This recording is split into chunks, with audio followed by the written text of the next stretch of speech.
उद्धव ठाकरेंच्या पत्नी रश्मी ठाकरे आता सार्वजनिक कार्यक्रमांमध्ये सहभागी झाल्यात। नाशिक शहरातल्या साधना शैक्षणिक संस्थेच्या शाळेचं त्यांच्या हस्ते उद्घाटन होतंय। नाशिकमधल्या ठाकरे गटाच्या अधिवेशनात भास्कर जाधव यांनी रश्मी ठाकरेंना भावनिक साथ घातली होती। विश्वासघात झालाय, आपल्या पक्षप्रमुखाला गादीवरून खाली ओढलंय, आता बाहेर पडायची वेळ आली आहे असं आवाहन भास्कर जाधव यांनी रश्मी ठाकरेंना केलं होतं।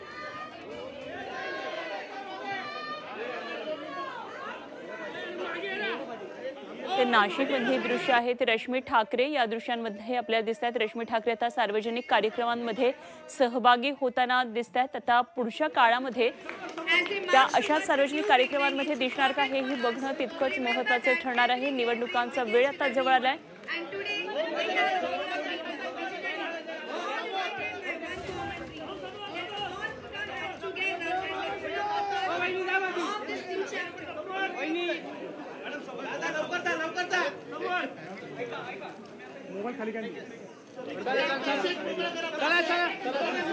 वहिनी आता बाहेर पडायची वेळ आली आहे, बाहेर पडायची वेळ आली आहे।